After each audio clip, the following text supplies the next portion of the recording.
Oh, ini ya nomor 15. Jadi suatu tangki berbentuk setengah bola dengan jari-jari 4 meter terisi air sebanyak 40 pi dibagi 3 meter kubik gitu ya. Kita diminta untuk mencari yaitu menentukan tinggi air dalam tangki lalu tentukan usaha yang diperlukan untuk memompa tangki di dalam tangki sampai ketinggian 6 meter. Nah, ini dengan asumsi gitu ya setelah saya berdiskusi dengan kolega gitu ya, teman saya bentuknya adalah seperti mangkok gitu ya. Jadi kita buat gitu ya. Jadi ini bentuknya seperti mangkok.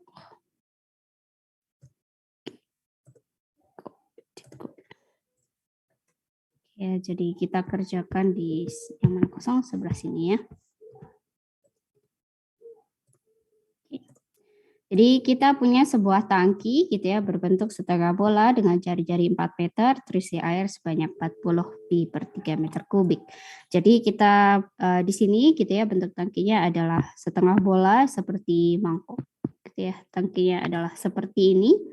Dia terisi air gitu ya, terisi air mungkin segini gitu ya. Kenapa bisa begitu? Karena kalau full gitu ya dengan dia jari-jarinya 4 meter tentunya volume setengah bola adalah setengah dikali 4 per 3 gitu ya dikali pi R pangkat 3 gitu ya. Saya kira ini 2 gitu ya, ini 2 dikali 64 adalah 128 ya. Jadi kalau full itu adalah 128 per 3 pi meter kubik. Ini kalau full volume penuh gitu ya.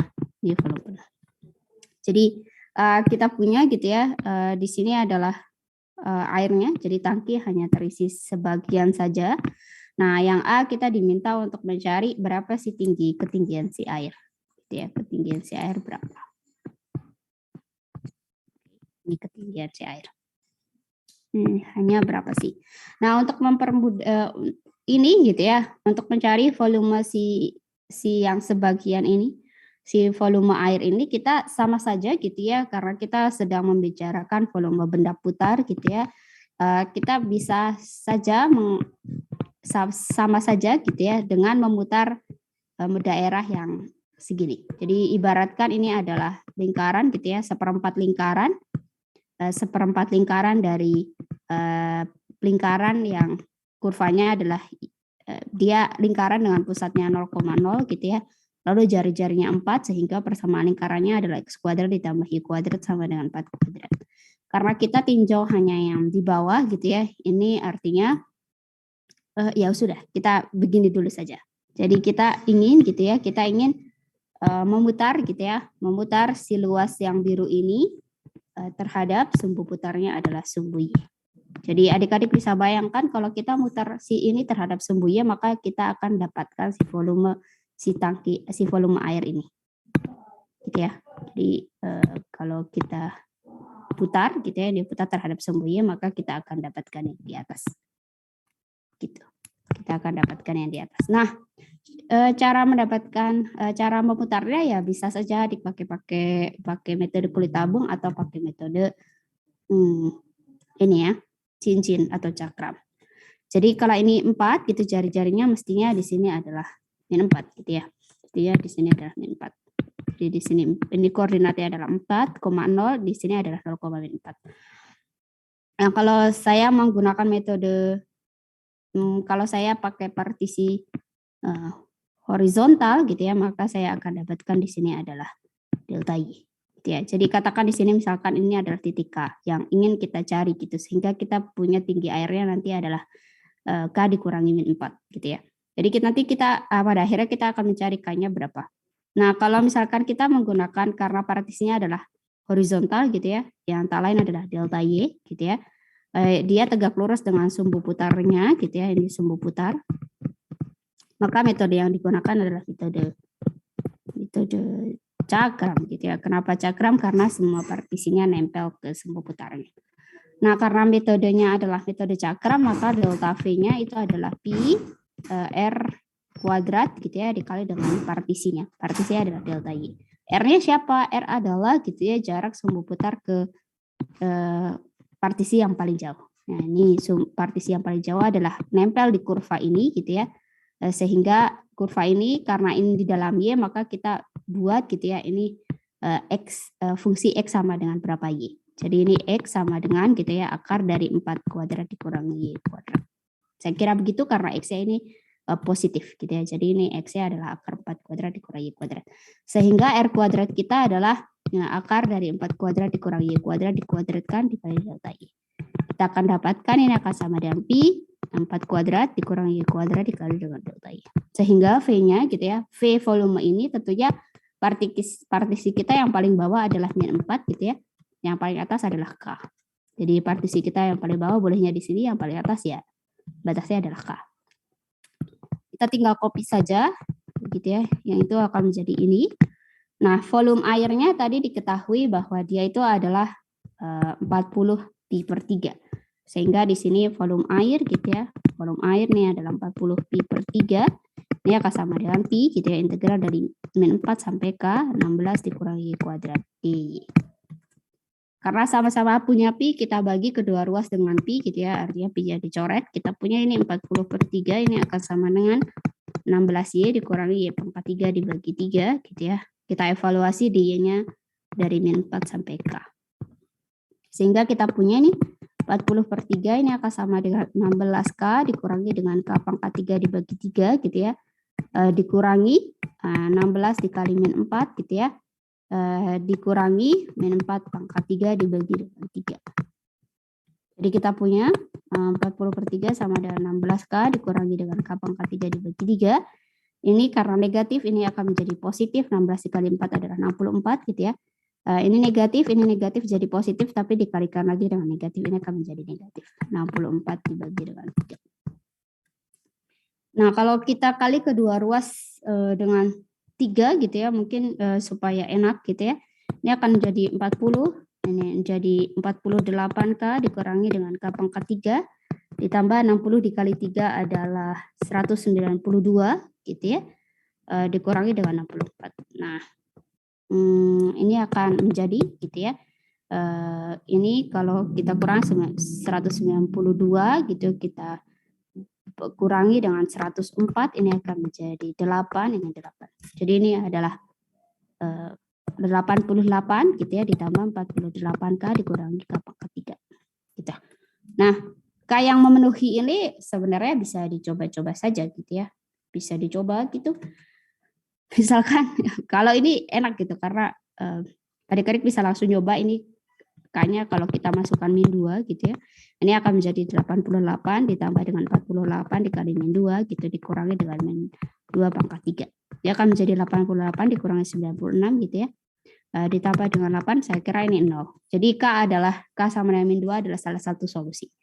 Gitu ya. Jadi K-nya di sini ternyata min 2.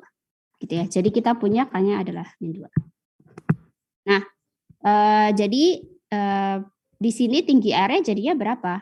Kalau di sini min 2, di sini min 4, tentunya tinggi air adalah 2 gitu ya. Dari mana ya jarak antara titik ini ke titik ini tentunya adalah min 2 dikurangi min 4 gitu ya, menjadi 2.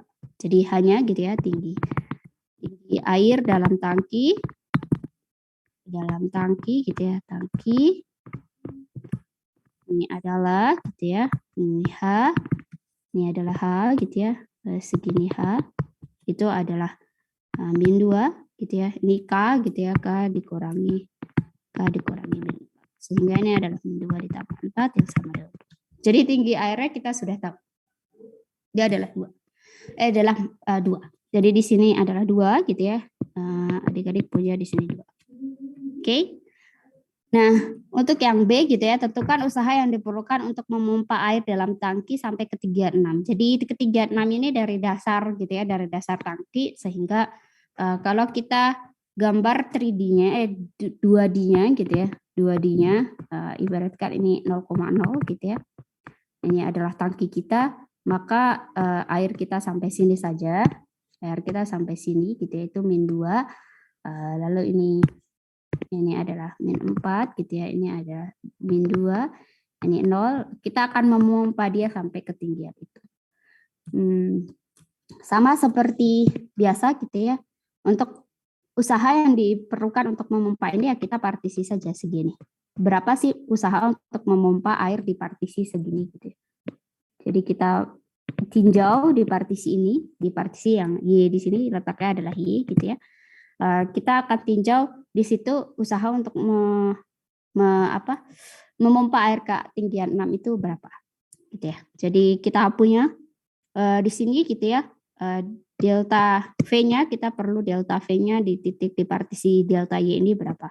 Tentunya dia bentuknya adalah, kalau adik-adik bayangkan nih bentuknya seperti cakram gitu ya, atau kepingan. Tentunya dia jadinya gitu, volumenya adalah Pi gitu ya, R kuadrat gitu ya, dikali dengan delta Y gitu ya. Jadi R-nya siapa ya, seperti tadi gitu ya. R-nya kita sudah punya, tadi kita udah buat gitu ya. Ini X-nya sama dengan akar dari 4 kuadrat dikurangi Y kuadrat gitu ya. Sehingga kita punya R-nya adalah, R kuadratnya adalah 4 kuadrat dikurangi Y kuadrat delta Y. Ini adalah volumenya. Gitu ya. Ini adalah volumenya. Ini R-nya gitu ya. Nah, sehingga kita butuhkan adalah delta F, gayanya gitu ya. Gayanya adalah seperti biasa, dia adalah delta M dikali dengan G gitu ya, sehingga kita punya ini G. Delta M-nya dari mana? Masanya adalah delta V dikali dengan rapat massa dari si volumenya, ada rho gitu ya. Di sini tidak diberikan rho-nya berapa gitu ya, jadi dalam rho saja. Jadi kita punya delta F-nya adalah G dikali dengan rho dikali dengan Pi, itu dikali dengan 4 kuadrat dikali Y kuadrat dikali delta Y. Nah, ini adalah delta F ya.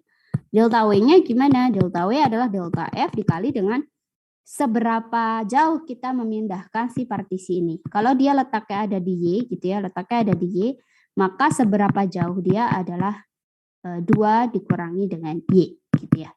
Ini 2 dikurangi dengan Y. Jadi delta F dikali dengan jarak pemindahannya adalah 2 dikurangi dengan Y. Sehingga ya tinggal dimasukkan gitu yang atas, ini akan menjadi G rho Pi, kita rapikan sekalian gitu ya, dikali 2 din Y gitu ya, dikali dengan delta Y. Jadi usaha yang perlu dilakukan adalah partisi kita paling bawah siapa? Paling bawah siapa ya? Min 4. Paling atas adalah min 2. G rho Pi gitu ya, tinggal dimasukkan saja. Saya kira ini adalah total usaha yang perlu. Iya Raihan. Setelah ini saya akan asisi. Ini privilege buat kalian karena tepat waktu. Gitu ya. Jadi ini adalah W usaha total yang apa namanya? Kan diperlukan ya. Usaha total yang diperlukan, benar, yang diperlukan untuk memompa air ke ketinggian 6 gitu ya, dari dasar. Oke. Kalau ternyata ini ketinggian airnya dari atas tangki ya, adik-adik tinggal cari saja, ini 2-nya diganti 6 gitu ya. Karena jaraknya jadinya dari atas gitu ya. Ini 6 dikurangi dengan Y. Ya. Kenapa dikurang Y? Karena Y kita negatif. Jadi jaraknya tentunya negatif dari Y gitu ya. Begitu saja. Ini tinggal adik-adik cari. G-rho biarkan saja gitu ya. Kalau di ujian nanti akan diberikan G-nya berapa, rho-nya berapa. Jadi di sini G dan rho nanti tinggal dimasukkan di akhir saja gitu ya. Nanti akan diberikan informasinya G-nya berapa dan rho-nya berapa. Oke, itu saja PR saya kira ya, yang belum saya bahas kemarin gitu ya. Kita akan lanjut ke bahasan kita mengenai inverse trigonometri dan turunannya. Oke. Ya. Oke deh. Sebelum kita memulai kuliah hari ini, ya, itu kan tadi bukan intermezzo ya, itu lanjutan dari kuliah lalu gitu ya. Sebelum kita memulai kuliah hari ini, mari kita berdoa menurut keyakinan masing-masing. Berdoa saya persilakan.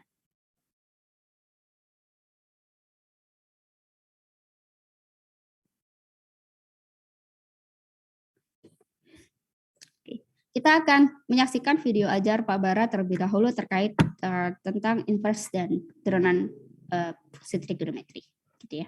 Jadi kita akan tonton terlebih dahulu video ajar Pak Bara.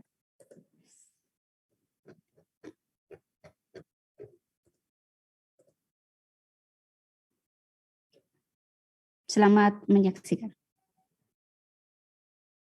Halo, masih bersama saya Aleams Bara dalam MA 1101 Matematika 1A. Pada video kita kali ini kita akan membahas mengenai fungsi inverse trigonometri. Mari kita saksikan bersama-sama. Oke, ingat bahwa agar suatu fungsi itu punya inverse, fungsi itu haruslah satu-satu. Cara untuk mengecek secara visual adalah kalau setiap garis horizontalnya hanya memotong si kurva fungsi yang kita miliki itu di satu titik saja maksimal. Nah, kalau kita punya fungsi sin x semacam ini, dan kita punya garis mendatar seperti itu, atau bahkan si sumbu x, kita lihat bahwa dia memotong kurvanya di banyak titik. Ya. Jadi, sebetulnya si fungsi sin x itu tidak punya inverse. Nah, agar dia punya inverse, kita ambil atau kita batasi domain dari fungsi sin x, sehingga ketika dibatasi pada domain tersebut, maka fungsinya punya inverse. Nah, cara yang mudah untuk membatasinya adalah kita pilih domain agar fungsinya monoton. Jadi kalau kita batasi pada min pi per 2 sampai pi per 2, maka si fungsi sin x ini monoton.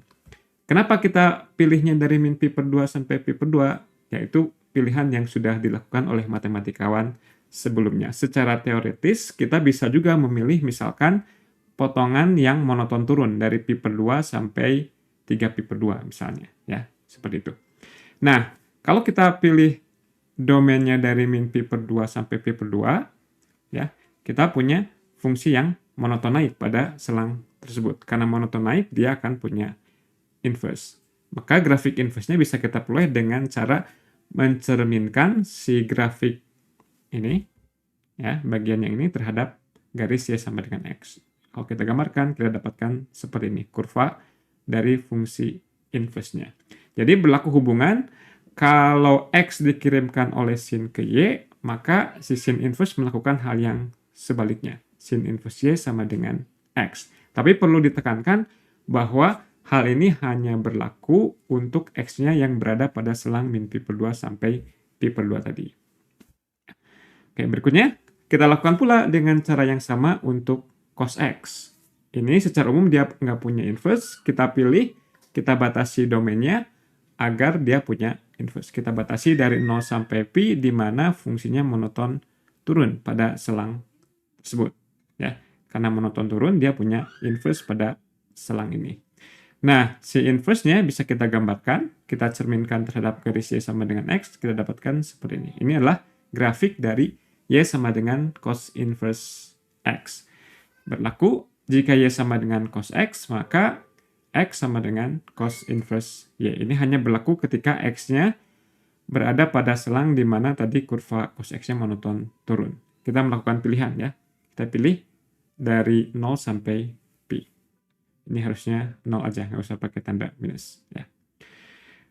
Oke, kita lihat bagaimana cara kita mempergunakan si fungsi inverse sin dan inverse cos tadi. Ya. Misalkan kita diminta untuk menghitung sin inverse dari akar 2 per 2. Jadi kita berpikirnya berapa sudutnya agar nilai sinnya adalah akar 2 per 2. Ya, jadi kalau kita misalkan theta, jadi kita ingin mencari theta, tadi ingat bahwa si fungsi sin itu punya inverse kalau sudutnya berada di antara min pi per 2 sampai pi per 2. Berarti kita mencari suatu sudut di antara selang ini yang mengakibatkan nilai sinnya adalah akar 2 per 2. Berapa tetanya yang berada di sini? Tetanya adalah pi per 4. Ya. Jadi sin inverse dari akar 2 per 2 nilainya adalah pi per 4. Oke, untuk yang B, kita mencari sudut yang nilai cosnya adalah min setengah. Dan sudutnya harus berada di antara min pi per 2 sampai pi per 2. Berapa? Yang nilai cosnya setengah adalah pi per 3, berarti yang nilai cosnya min setengah pi dikurangi pi per 3. Ya, yakni 2 pi per 3. Oke, yang berikutnya bagaimana? Coba Anda coba dulu sebelum kita lihat slide berikutnya. Ya. Oke. Nah, karena hubungan yang saling inverse, maka ketika kita komposisikan cos dengan cos inverse, hasilnya kembali lagi. Sama seperti yang kita inputkan. Ya. Nah, akan tetapi kita perlu berhati-hati dengan soal nomor D. Mungkin kita akan cenderung ingin mengatakan bahwa karena sin inverse dan sin ini saling inverse, ketika dikomposisikan hasilnya harus fungsi identitas. Ya, sehingga kita mungkin cenderung mengatakan bahwa nilai dari ekspresi ini adalah 3pi per 2. Tapi kita ingat bahwa sifat bahwa sin inverse dan sin itu saling inverse hanya berlaku untuk X yang terletak di antara min pi per 2 sampai pi per 2. Padahal di sini inputnya adalah 3pi per 2. Nah, oleh karenanya, agar kita bisa menghitung ini, kita mencoba mencari mencari sudut sehingga nilai sinnya sama dengan nilai sin 3pi per 2. Oke. Akan tetapi sudutnya berada di antara min pi per 2 sampai pi per 2. Ini tadi nggak sama dengan 3pi per 2 ya. Alasannya adalah karena 3pi per 2 tidak berada pada selang min pi per 2 sampai pi per 2. Nah, oleh karenanya kita akan tuliskan seperti ini dulu. Jadi, si sin 3pi per 2-nya kita gantikan dengan sin minus pi per 2. Karena mereka sama nilainya. Sama-sama bernilai berapa? Sama-sama bernilai min 1 ya. Jadi ini nilainya min 1, ini juga min 1. Berarti ini si sin yang ini bisa digantikan dengan sin yang ini. Nah, sekarang kita bisa mempergunakan sifat komposisi fungsi dengan inverse-nya yang menjadi fungsi identitas. Nah, karena inputnya sudah cocok berada di interval min pi per 2 sampai pi per 2, maka hasilnya persis sama dengan yang kita inputkan. Jadi hasilnya adalah min pi per 2 lagi. Oke, berikutnya kita lihat fungsi tangen dan inverse-nya. Fungsi tangen juga nggak punya inverse, tapi akan kita batasi. Kita ambil bagian yang ini saja, yang berwarna merah, dari selang min pi per 2 sampai pi per 2, selang yang terbuka. Oke.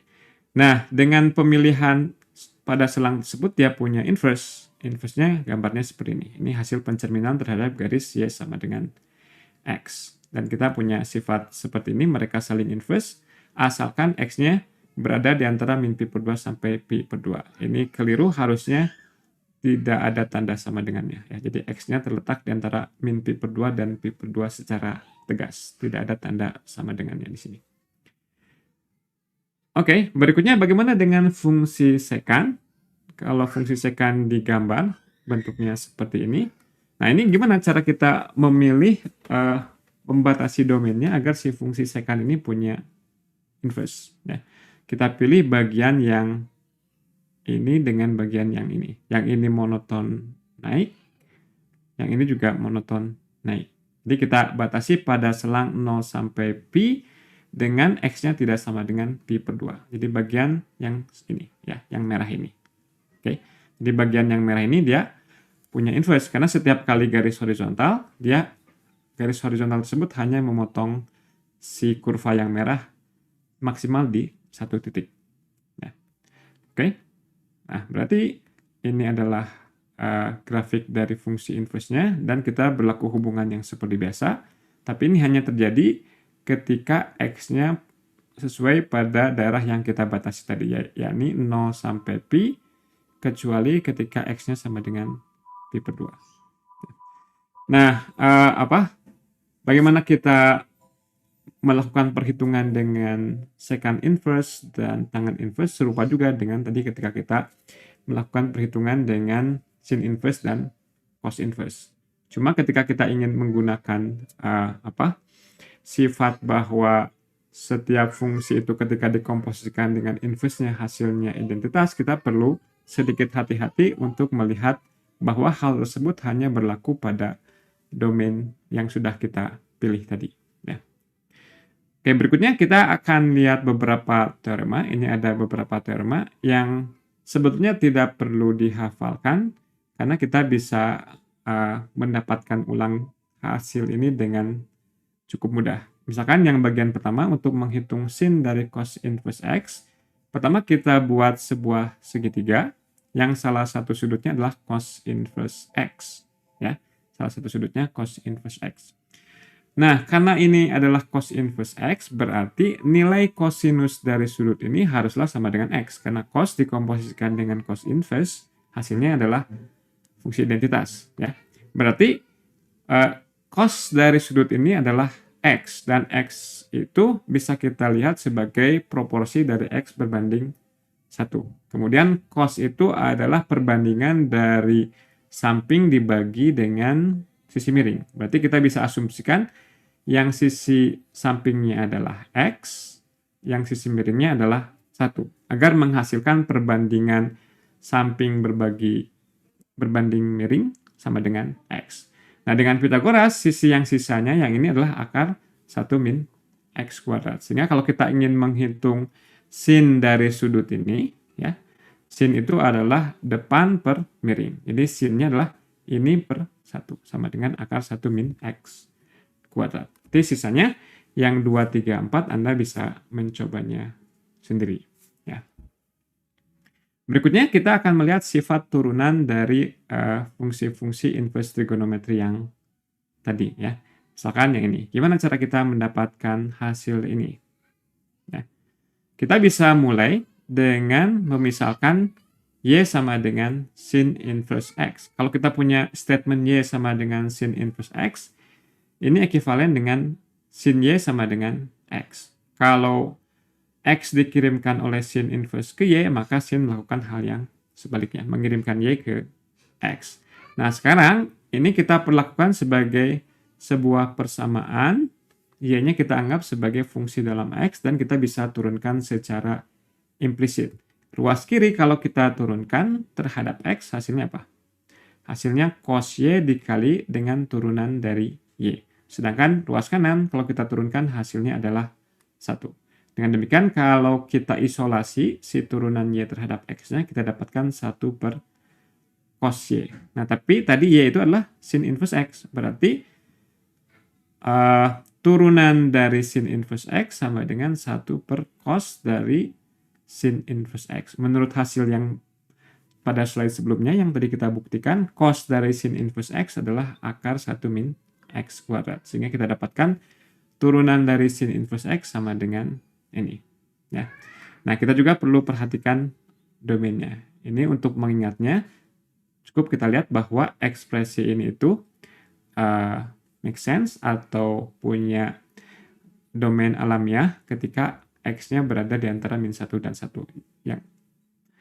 Untuk memastikan bahwa 1 min X kuadratnya positif.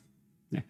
Nah, yang lainnya juga dilakukan dengan cara yang serupa, tapi ingat bahwa ketika kita punya informasi tentang turunan, kita juga punya informasi yang gratis tentang anti turunan. Misalkan dari sini kita peroleh bahwa anti turunan dari 1 per akar 1 min X kuadrat sama dengan sin inverse X. Atau dengan kata lain, integral tak tentu dari fungsi ini adalah sin inverse X. Demikian juga dengan hasil 2, 3, dan 4-nya bisa kita nyatakan ulang sebagai informasi mengenai anti turunan. Ya. Nah, kita bisa dapatkan aturan yang lebih umum. Misalkan tadi kan cuma integral dari 1 per akar 1 min X kuadrat itu adalah sin inverse X. Nah, kita juga bisa mendapatkan aturan yang lebih umum lagi seperti ini. Dan ini berguna nanti ketika kita belajar tentang teknik pengintegralan. Bagaimana kita bisa mendapatkan hal ini? Cara yang paling mudah adalah kita gunakan definisi anti turunan. Ini bisa kita baca sebagai anti turunan dari fungsi ini adalah ini. Berarti untuk mengeceknya, turunkan saja si fungsi ini. Kalau hasilnya betul fungsi yang ini, berarti hasil ini itu merupakan hasil yang valid. Kita coba ya. Kita turunkan sin inverse X per A menggunakan aturan turunan pada slide yang sebelumnya. Hasil turunannya adalah 1 per akar 1 min apapun yang ada di dalam ini dikuadratkan. Tapi kemudian kita perlu kalikan, karena kita menggunakan aturan rantai, kalikan dengan turunan X per A. X per A diturunkan terhadap X, hasilnya 1 per A. Nah, kalau kita sederhanakan, ini bisa ditulis sebagai 1 per akar A kuadrat min X kuadrat. Karena ini diturunkan hasilnya fungsi ini, maka bisa kita tuliskan juga bahwa integral tak tentu dari ini adalah sin inverse X per A ditambah konstan. Sisanya yang lain juga diperlakukan secara serupa. Oke, kita lihat contoh bagaimana kita menggunakan hasil yang barusan. Misalkan kita ingin mengintegralkan E pangkat X per 4 tambah 9 E pangkat 2X. Nah, kalau kita ingat, pada halaman sebelumnya ada ekspresi yang semacam ini. Kita mencoba mencocokkannya dengan ekspresi yang semodel ini. Nah, agar serupa dengan ekspresi tersebut, berarti kita menginginkan ini berupa kuadrat dari sesuatu. Kuadrat dari apa? Ini kuadrat dari 3E pangkat X. Ini mendorong kita untuk memilih substitusi U sama dengan 3E pangkat X. Maka DU-nya adalah 3E pangkat X dx. Kemudian si integral ini, E pangkat X dx-nya bisa kita gantikan jadi sepertiga DU. Kemudian yang bawah ini, 9E pangkat 2X berubah jadi U kuadrat. Nah, ini kita bisa gunakan aturan yang di slide sebelumnya. Integral dari 1 per 2 kuadrat tambah U kuadrat itu adalah 1/A tangen inverse U per A. Ya, jadi 1/2 tangen inverse U per 2. Kemudian sepertiganya kita kalikan di depannya. Kemudian U-nya kita kembalikan lagi menjadi 3E pangkat X, maka didapatkan antiturunannya atau integralnya seperti yang tertera di situ. Ya. Oke, demikian perjumpaan kita kali ini. Terima kasih atas perhatiannya. Tetap saksikan video-video matematika 1A selanjutnya. Salam.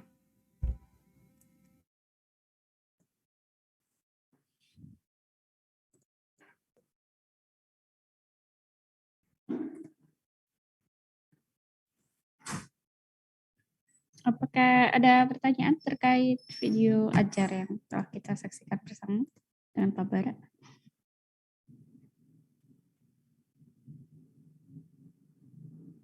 Tidak ada? Ini mestinya mungkin typo ya. Ini mestinya ini enggak ada. Ini enggak ada. Jadi makanya integral dari ini enggak ada negatifnya. Pak, mungkin typo ya di situ saja saya berikan gitu ya. Ini tidak ada negatifnya. Tidak ada pertanyaan? Kalau tidak ada, saya lanjut. Lanjut kemana? Lanjut latihan soal ya. Jadi yang perlu adik-adik ingat gitu ya, hanya teorema-teoremanya saja gitu ya. Saya kira ini ada beberapa, ini catatannya yang ini ya, kalau inverse, kalau di cos gitu ya, kalau di cos dia untuk X-nya hanya di 0 gitu ya, 0 sampai pi. Jadi di sini kalau misalkan mau nyari inverse selalu dia ikut gitu. Mencarinya untuk yang spesifik di tetanya berapa. Gitu, karena cos dan sin naturnya dia tidak punya inverse. Tapi di suatu selang yang kita pilih, suatu selang yang dia monoton saja dia punya inverse gitu ya. Jadi hati-hati aja di sini. Ini harus cari theta sehingga apa? Tetanya harus berapa sampai berapa gitu ya. Untuk tan betul tadi Pak Bara ini sudah singgung gitu ya, ini tidak ada. Udah sih. Kalau tidak ada pertanyaan kita akan lanjut ke latihan soal ya. Tidak ada pertanyaan? Kita lanjut ke latihan soal terkait itu. Oke.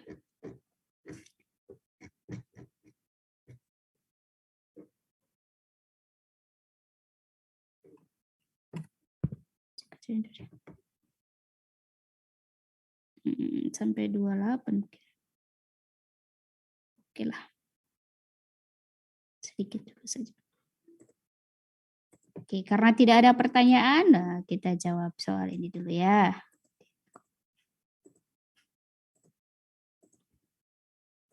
Saya inginnya menjawab soal ini tidak hafal yang tadi ya.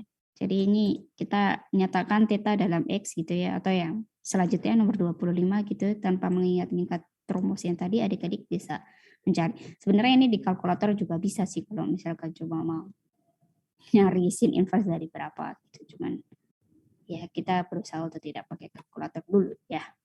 Kalau kalkulator udah bisa ya. Sin inverse gitu itu sebenarnya adalah kalau adik-adik kenal ini sebagai gitu ya. sin. Cos itu ya sebagai cos. Jadi saya kira ini udah kenal sih di SMA. Mungkin ada beberapa yang sudah kenal mungkin ya. Oke, kita akan kerjakan soal tutorial ini. Nyatakan theta dalam X dengan menggunakan fungsi inverse trigonometri. Kira-kira gimana? Ada yang punya ide? Saya gimana? Apa hubungan theta dan X?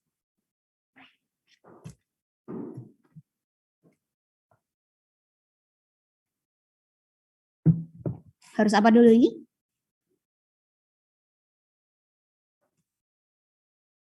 Oke, saya bantu ya. Kalau saya punya ini segitiga siku-siku dengan sisi kirinya adalah 2 dan 3, ini artinya 5 gitu ya. Dan di sini X tentunya kita bisa mencari sisi yang ini. Dia sama dengan apa di sini? Sama dengan apa di sini? Sisi yang ini. Dengan menggunakan Pythagoras kita dapatkan ini sama dengan apa? X kuadrat kurang 25. X kuadrat dikurangi 25 ya. Kalau ini dari punya ini sama dengan apa? Dengan menggunakan Pythagoras juga. Ini akan sama dengan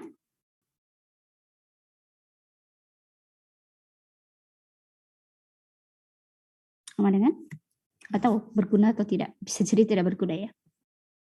Sama dengan X kuadrat tambah 21. kuadrat Tambah 21. tambah Kurang 21 kurang 21 ya. Oke. Lalu apa nih hubungannya theta dan itu X? Kita punya misalkan gitu ya. Saya punya di sini itu sama dengan apa sih? Katakan ini alfa gitu. Saya punya gitu ya apa dan apa. Saya punya gitu ya sin dari theta ditambah alfa ini sama dengan apa? Kalau saya punya sin, supaya tidak akar sih. Sin theta ditambah alfa ini sama dengan apa? 5 per X. 5 per X ya. Lalu apa lagi yang bisa kita buat?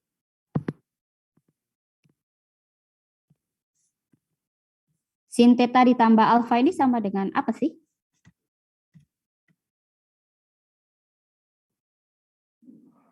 Oke, masih enggak ini ya. Kalau saya punya ini maka theta ditambah, jadi gede sekali. Kalau saya punya ini tentunya saya punya gitu ya theta ditambah alfa gitu, ini akan jadi sin inverse dari 5 ditambah X. Setuju enggak? Ya enggak? Kalau saya punya sin theta ditambah alfa itu adalah 5 dibagi X, maka theta ditambah alfa adalah sin inverse 5 per X. Betul? Setuju? Iya, Bu. Oke ya. Jadi tetanya adalah sin inverse gitu ya, 5 ditambah X, 5 dibagi X gitu ya, dikurangi dengan alfa. Alfanya apa nih? Ada yang tahu alfanya sama dengan apa? Ini pakai sin ini juga ya. Kita punya bahwa mau pakai cos juga boleh ya, pakai sin juga boleh, terserah adik-adik. Alfa gitu ya, kita punya, kita tinjau segitiga yang bawah gitu ya. Kita tinjau segitiga yang bawah, maka sin alfa akan sama dengan apa? Atau tan juga boleh ya. Sin alfa sama dengan apa?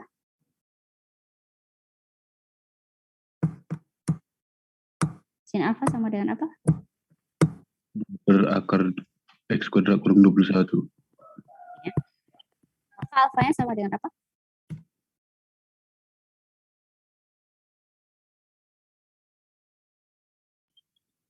Sin inverse dari 2 per akar X kuadrat kurang 21. Ini jawaban orang bisa beda-beda ya. Maksud saya adalah orang bisa pakai tan, bisa pakai cos gitu ya. Ini adalah salah satu bentuk saja. Jadi boleh saja sampai sini saja. Oke. Jadi nanti tetanya ya tergantung X kita berapa gitu ya. Saya kira sampai sini saja sudah bisa gitu ya. Sudah boleh. Ini maksud saya kenapa boleh bisa macam-macam Bu gitu, karena kalau misalkan adik-adik mau pakai cos juga boleh atau pakai tan juga boleh ya. Jadi ini tan alfa gitu, tan alfa ini akan sama dengan 2 dibagi akar X kuadrat dikurangi 25 gitu ya, sehingga alfanya adalah tan inverse. Ya, sehingga ini adik-adik hanya membutuhkan gitu theta dalam X dengan menggunakan fungsi inverse. Jadi ini macam-macam gitu ya. Salah satunya adalah yang di sini. Oke. Salah satunya adalah yang di sini. Oke deh.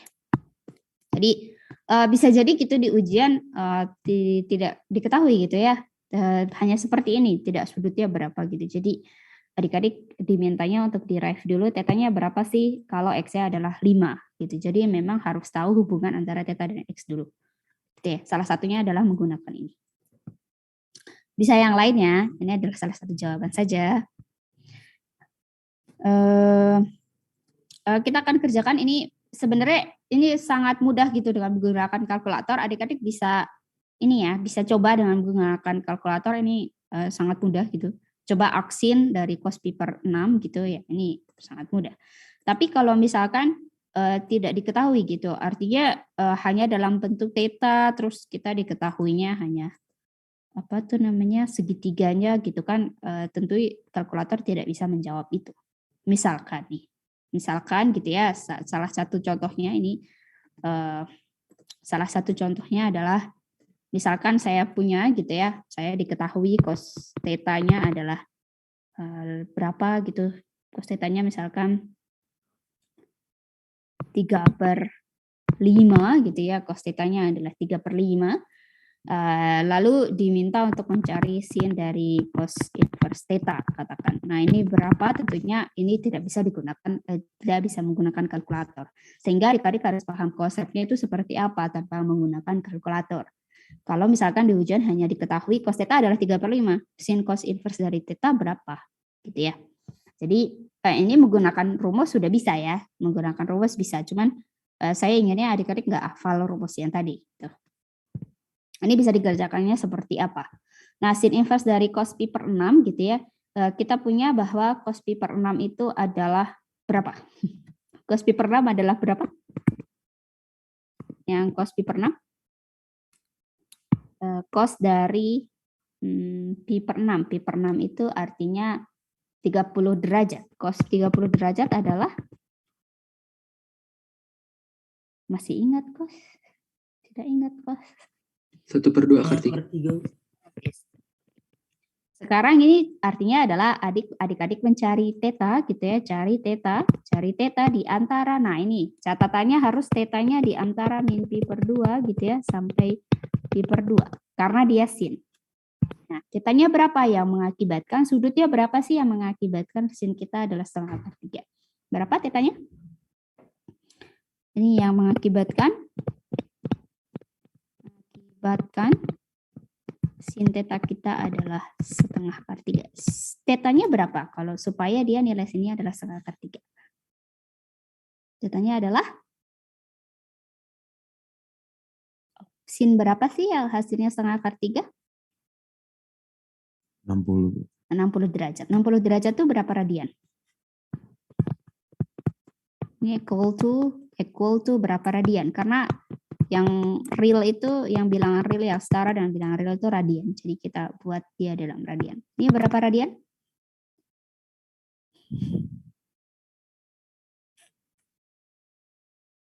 Berapa?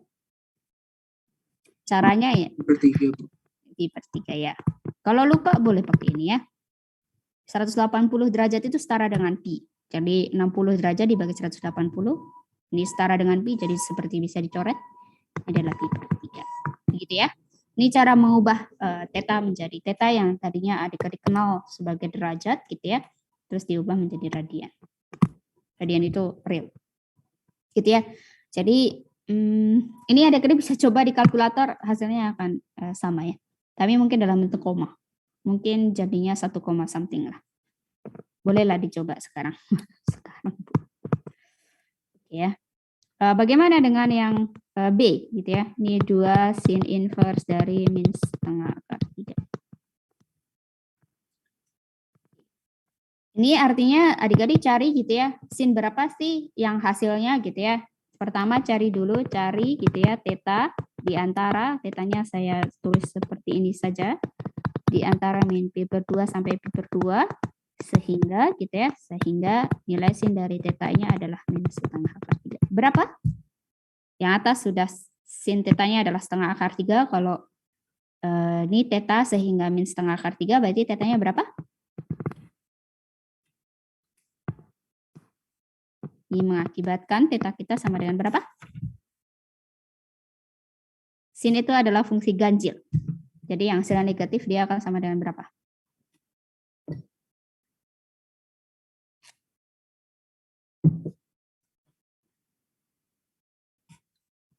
Berapa? Sin yang hasilnya negatif setengah akar 3?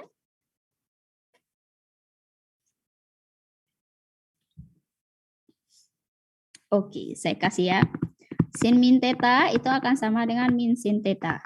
Jadi kalau adik-adik punya gitu ya, tadi sin teta itu sama dengan setengah akar 3, jadi ini sin min teta ini akan sama dengan min setengah akar 3. Jadi kalau tetanya tadi adalah pi per 3, ya di sini tetanya adalah min pi per 3. Gitu ya? Ya enggak? Kan tadi karena fungsi ganjil gitu ya, sin min teta sama dengan min sin teta. Tadi kita punya sin min teta itu akan sama dengan, kalau tadi tetanya adalah, sin teta itu adalah setengah akar 3, untuk tetanya adalah pi per 3 gitu ya. Jadi kita punya sin min pi per 3 itu akan sama dengan min setengah akar 3. Gitu ya. Ini cara gampang ingatnya. Apakah mudah? Ya, setiap orang punya cara sendiri ya. Jadi kita punya tetanya adalah min pi per 3. Gitu. Kita cari cos 2 dikali min pi per 3 ya. Ini sama dengan berapa? Cos dari minus 2 pi per 3 sama dengan, karena fungsi genap, cos fungsi genap, maka ini akan sama dengan cos 2 pi per 3. Berapa cos 2 pi per 3?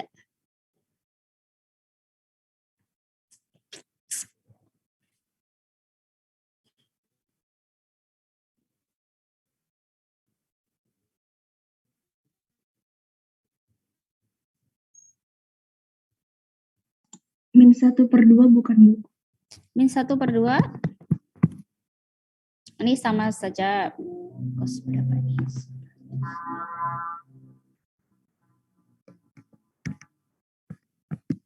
Saya bisa ingatnya kalau oke ya, min setengah akar 3, min setengah 3/6, 30. Oh iya benar ya. Jadi di sini min setengah. Oke. Ya, cara lain bisa juga cara lainnya. Kalau nggak mau nyari ini dulu bisa nggak? Bisa. Masih ingat trigonometri ini cara 1 gitu ya, supaya kaya gitu ya. Besok kalau itu theta gimana, Bu? Kalau theta gimana? Kalau dalam theta saja atau dalam x gitu. Katakan diketahuinya sin inverse x-nya sama dengan berapa gitu ya. Jadi kita juga bisa ya cari ini menjadi cos gitu ya. 2 dari 2 ini kan sudut nih, artinya sudut. Dengan menggunakan identitas trigonometri kita punya bahwa cos itu cos 2a gitu ya, 2 sin inverse min setengah akar 3 ini akan sama dengan gitu ya, cos 2a bisa adik-adik pakai karena ini cos ada cos, jadi saya mau pakai yang cos saja ya, 2 dari cos cos inverse gitu ya min setengah akar 3 gitu ya, saya kira ini dikurangi dengan 1, ini cos kuadrat ya. Ini dari mana? Cos 2A gitu ya. Cos 2A itu sama dengan 2 cos kuadrat A gitu ya dikurangi 1. Begitu ya. Jadi saya punya ini dengan menggunakan ini. Jadi kita punya ini, ibaratkan ini adalah A gitu ya. Oh kok jadi cos. Oh mungkin enaknya sin jadinya ya. Karena itu adalah sin gitu ya. Jadi saya punya ini, punya banyak cos 2A itu adalah 1 dikurangi 2 sin kuadrat A. Jadi saya punya di sini adalah 1 dikurangi 2 sin kuadrat dari sin inverse min setengah akar 3. Ini akan sama dengan 1 dikurangi gitu ya. Ini menjadi sin inverse dari setengah akar 3 gitu ya. Ini dikuadratkan. Jadi saya punya ini 1 dikurangi sin inverse ya adalah dirinya sendiri ya. Karena ini kan kita jadi tidak peduli kalau sin inverse. Karena kan ini hasilnya adalah suatu sudut gitu ya, dan dia hasilnya selalu sesuai dengan yang ini. Jadi yang ini itu artinya berapa sih sudut gitu ya, berapa sih sudutnya sehingga hasil sinnya adalah min 1/3 akar 3. Jadi theta adalah sudut Ini artinya gimana sih Bu? Kalau ini adalah theta gitu ya, maka sin tetanya itu sama dengan min setengah akar 3. Itu kan artinya dari sin inverse theta. Gitu ya. Sin inverse theta itu adalah berapa sih theta supaya sin tetanya itu sama dengan min setengah akar 3. Jadi ini sin theta ya sama dengan setengah akar 3 itu sendiri. Ya, kalau kita misalkan ini theta. Supaya tidak bingung, aduh ini maksudnya apa sih Bu? Saya misalkan ini sama dengan theta, ini artinya gitu ya. Artinya sin theta itu sama dengan min setengah akar 3. Karena ini adalah sin theta gitu ya. Jadi ini dikuadratkan. Jadi kita punya ini adalah 1 dikurangi dengan 2 dikali min setengah akar 3 dikuadratkan. Jadi kita punya ini 1 dikurangi 2 dikali dengan 3/4. Ya ini sama dengan 1 dikurangi 3/2 yang sama dengan min setengah. Nah, ini adalah cara lain. Tanpa ini kan jadi harus tahu gitu ya sudutnya berapa. Kalau yang bawah nggak perlu, karena kita punya sin dari sin inverse itu ya sama dengan dirinya sendiri. Dari mana? Dari sini ya. Jadi ini enaknya kalau misalkan kita nggak diketahui ininya apa, dalam U saja atau dalam K saja gitu ya, ya sudah kita bisa buat dia sama dengan berapa. Nah kalau yang C gimana? Kira-kira ada yang punya ide kotangan dari 2 tan inverse akar 3 dibagi 3. Bisa dengan dua cara seperti tadi ya. Tan inverse itu kotangan dari 2A itu sama dengan apa gitu ya. Sehingga nanti kita bisa dapatkan sesuatu. Oke, itu adalah 2 cara. Yang C bisa menggunakan cara 1 atau cara 2, terserah adik-adik nyamannya pakai yang mana.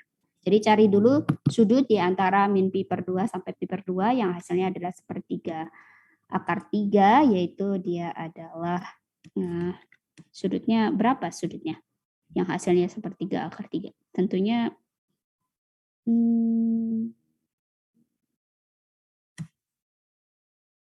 setengah akar, ini jadi 1/4 akar 3 ya. Saya kira ini setengah dibagi dengan setengah akar 3, ini sudutnya adalah pi/3 gitu ya, pi/6.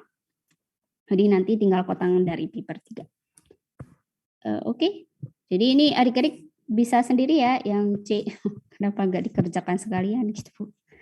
Ya bolehlah. Ini kotangan gitu ya dari 2 tan inverse akar 3/3 gitu ya. Saya lebih gampangnya nginget karena kotangan itu adalah sin dibagi cos gitu ya. Jadi saya biasanya ubah dulu ini menjadi kotangan gitu ya. Kotangan dari 2 gitu ya, tan inverse dari 1/4 akar 3. Nah, 1/4 akar 3 itu datangnya dari mana? Setengah dibagi dengan setengah akar 3. Yang artinya sinnya itu hasilnya adalah setengah. Sin yang hasilnya setengah adalah pi/6 gitu ya. Jadi ini adalah kotangan dari 2 dikali pi/6. Sehingga saya dapatkan ini adalah kotangan gitu ya, kotangan dari pi/3 yang artinya cos gitu ya, cos pi/3 dibagi dengan tan sin pi/3. Yang artinya ini setengah akar 3 dibagi dengan setengah yang sama dengan 1/3. Jadi biasanya kalau kotangan sama tan itu kan susah diingat gitu. Jadi saya biasanya ubah ke cos dan sin. Tapi kalau adik-adik bisa mengingat kotangan ya silahkan aja ya. Dan tan. Ini bisa pakai cara itu atau bisa pakai cara kotangan 2A. Tapi saya kira kotangan 2A itu lebih sulit untuk diingat gitu ya. Jadi mendingan pakai ini saja. Pakai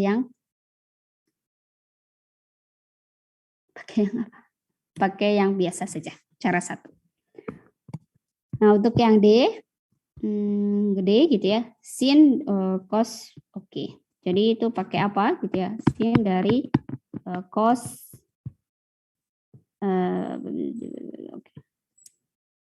inverse 3/5 ditambah dengan sin inverse 5/13. Oke. Ada yang punya ide ini diapakan dulu? Tidak? Diapakan dulu? Kita punya apa sih kalau sin A ditambah B itu sama dengan apa? Ini kan seperti sudut 1 gitu ya, ini sudut 2. Sin inverse, cos inverse itu menyatakan sudut ya. Karena artinya ini. Sin inverse sesuatu itu sama dengan theta gitu ya.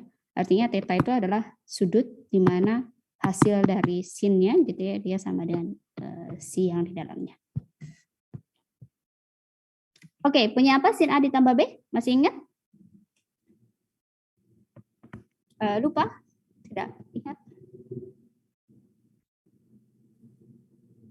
Sin A dikali cos B ditambah cos A dikali sin B. Ya. Jadi kita punya ini akan sama dengan gitu ya, sin A gitu. Sin A adalah cos inverse dari 3/5 dikali dengan cos inverse dari sin inverse 5/13 gitu ya. Ditambah dengan cos dari cos inverse 3/5 dikali dengan sin dari sin inverse. Oh, ini enggak ada inverse-nya. Sin inverse 5/13. Nah, ini adik-adik bisa pakai rumus yang tadi, tapi adik-adik juga tentunya bisa menggunakan segitiga saja. Jadi misalkan ini theta 1 gitu ya, ini theta 2. Jadi saya punya theta 1 itu, misalkan theta 1 menyatakan cos inverse dari 3/5. Ini artinya theta 1 adalah, ini artinya gitu ya, cos theta 1 ini sama dengan 3/5. Lalu theta 2 menyatakan sin inverse 5/13 gitu ya. Ini artinya dari sin theta 2 ini sama dengan 5/13. Jadi kita bisa buat dua segitiga gitu ya. Segitiga pertama dia memuat theta 1, lalu segitiga kedua ini memuat theta 2.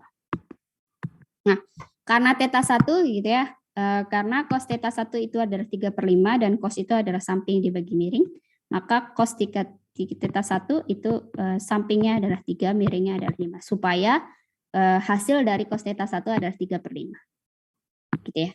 Dan kita punya, kalau kita punya segitiga siku-siku yang salah satu sisi sikunya adalah 3 dan miringnya adalah 5, sisi yang lain adalah 4 gitu ya. Ini bisa dicari, ini akar dari 25 dikurangi 9.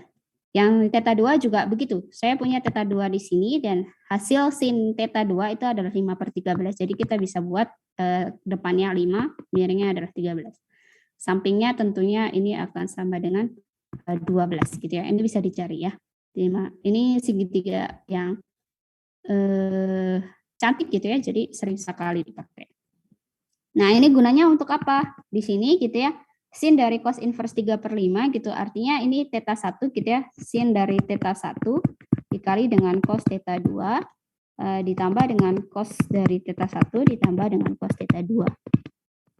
Sehingga sin dari theta 1 itu adalah 4/5 gitu ya, dikali dengan cos dari theta 2 adalah 12/13 ditambah dengan ini tentunya cos dari cos inverse adalah dirinya sendiri. Tapi adik-adik bisa cek gitu ya, cos theta 1 ya 3/5, sin ini ya, sin theta 2 adalah 5/13. Jadi kita bisa dapatkan ini adalah 65, yang di atas, yang suku pertama adalah 48, yang suku kedua adalah 15. Jadi ini akan sama dengan berapa? 63 dibagi. Itu adalah jawaban dari sin dari theta 1 ditambah theta 2. Jadi ini yang saya bilang, ya bisa jadi tidak diberikan ininya theta 1-nya apa gitu ya. Jadi artinya kita punya gitu hanya diberikan cos dari si cos theta 1-nya adalah gitu ya. Cos theta 1-nya adalah berapa, lalu sin theta 1-nya adalah berapa.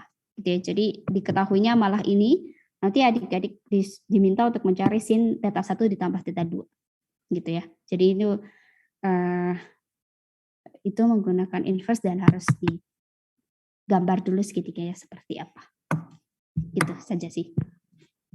Nah, untuk yang soal selanjutnya kita akan bahas di tutorial besok gitu ya. Jadi saya akan menukar kuliah kita, besok adalah tutorial dan hari Jumat adalah review, supaya kita sudah membahas semua tutorial gitu ya. Jadi tenang hari Jumatnya, jika adik-adik berhalangan hadir jadi boleh pergi Bu, kali aja nggak mau masuk juga nggak apa-apa gitu, artinya materi sudah selesai gitu. Jadi Jumat kalau nggak mau masuk nggak apa-apa ya, nggak apa-apa, Jumat nggak mau masuk nggak apa-apa, tapi saya tetap ada presensi ya, jadi artinya masuk dulu ya, nggak juga kan karena kalian ada ini ya, ada apa tuh namanya? Boleh nggak masuk berapa kali gitu. Kalau saya dulu sering memanfaatkan loh jadi curhat. Oke deh, kita akan istirahat dulu. Sebelum istirahat saya ada pengumuman, kita akan mengadakan KBF 4 di hari Senin. Karena hari Selasanya kita UAS gitu ya, UAS kalkulus, maka hari Senin supaya belajar sekalian kita adakan KBF. Ya. Kalau ada kuliah bisa komen di chat gitu ya. Kalau ada kuliah, kalau ada ujian yang lain bisa komen di chat hari Seninnya ujian jam berapa supaya saya bisa usul ke koordinator untuk tidak mengadakan kuis pada jam ujian. Oke? Begitu saja, kita istirahat terlebih dahulu 5 menit. Kita akan ketemu pukul 9.08 gitu ya. Jadi nanti saya akan mempresentasikan karena tidak ada video ajar dari Pak Bara. Saya akan mempresentasikan tentang fungsi hiperbolik dan inversnya. Tentu dengan turunannya juga ya. Oke, selamat istirahat terlebih dahulu.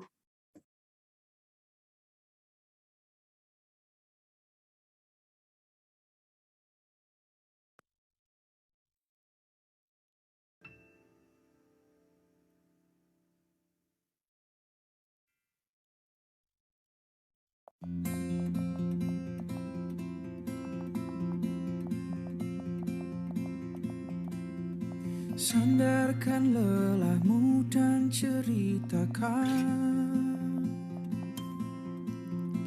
tentang apapun aku mendengarkan. Jangan pernah kau merasa sendiri. Tengoklah aku yang tak pernah pergi. Bagiku kau tetap yang terbaik. Entah beratmu turun atau naik. Kadangkala tak mengapa untuk tak baik-baik saja. Kita hanyalah manusia. Wajar jika tak sempurna. Saat kau merasa gundah, lihat hatimu, percayalah. Segala sesuatu yang pelik bisa diringankan dengan peluk. Kau berkata dunia sedang tak ramah. Ya bukan berarti kau mesti berubah. Jadi seseorang yang tak kau ingin,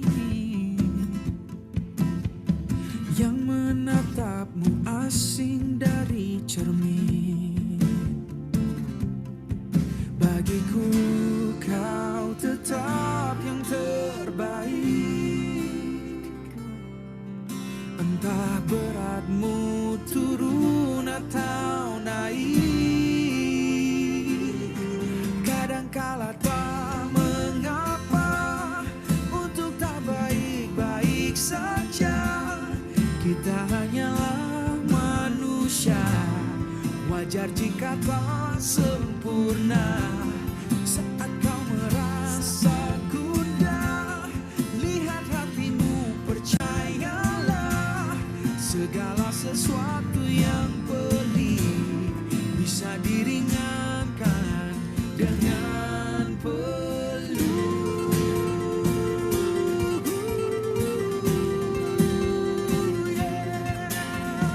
Kita perlu kecewa untuk tahu bahagia. Bukankah duka menjadikan kita saling menguatkan? Kadangkala tak mengapa untuk tak baik-baik saja. Kita hanyalah manusia. Wajar jika tak sempurna saat kau merasa gundah. Lihat hatimu, percayalah, segala sesuatu yang pelik bisa diringankan dengan peluk. Segala sesuatu yang pelik bisa diringankan dengan peluk.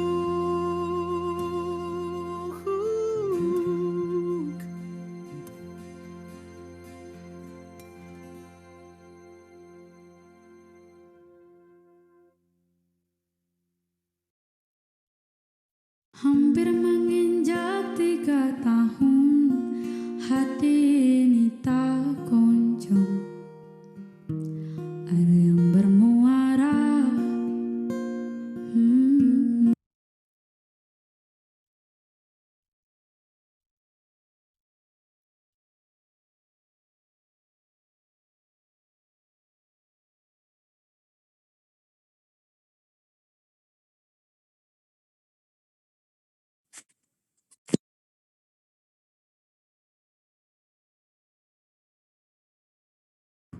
Oke, kita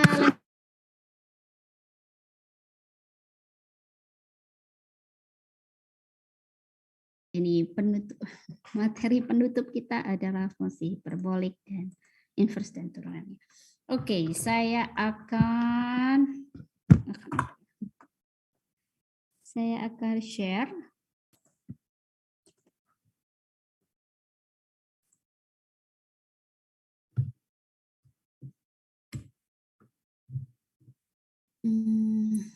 Di mana nih berada?